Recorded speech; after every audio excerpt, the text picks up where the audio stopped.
Hello everyone, my name is Janelle Diaz, and today I'm going to be talking about Night Thoughts by Edward Young.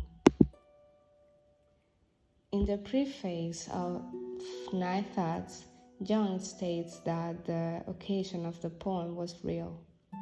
The infidel Lorenzo was thought by someone to be a sketch of Young's own son, but he was only 8 years old at the time of publication. The Complaint, or Night Thoughts on Life, Death, and Immortality, was published in 1742 and was followed by other nights, the 8th and 9th appearing in 1745.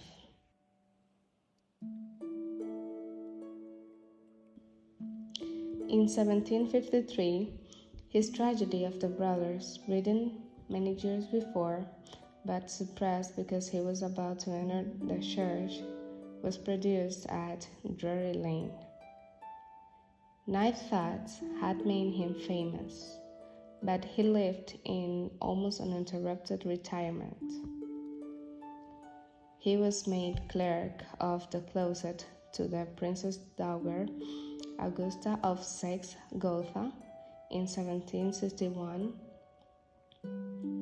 but he never recovered from his wife's death. He fell out with his son, who had apparently criticized the excessive influence exerted by his housekeeper, Mrs. Hollows. The old man refused to see his son until shortly before he died, but left him everything. He died at Welwyn, reconciled with his spendthrift son.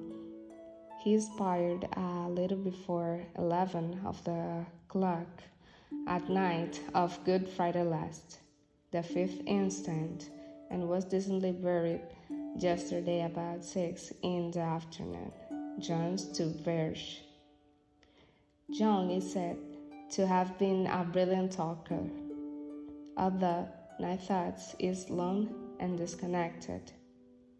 It abounds in brilliant isolated passages.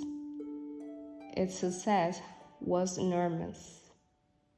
It was translated into French, German, Italian, Spanish, Portuguese, Swedish, Welsh, and Magyar. In France, it became a classic of the Romantic school. He fell out with his son, who had apparently criticized the excessive influence exerted by his housekeeper, Mrs. Hollows. The old man refused to see his son until shortly before he died, but left him everything.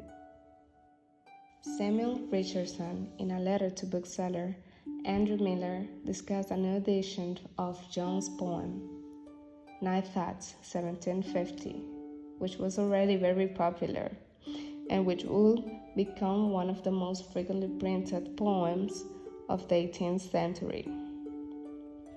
Miller had purchased the copyright to the second volume of Night Thoughts from Young for $63 on 7 April 1749. The edition under discussion was the first in which Miller was involved, and it would be advertised for sale in General Advertiser on 30 January 1750. This has been all for today, so thank you so much for watching this video.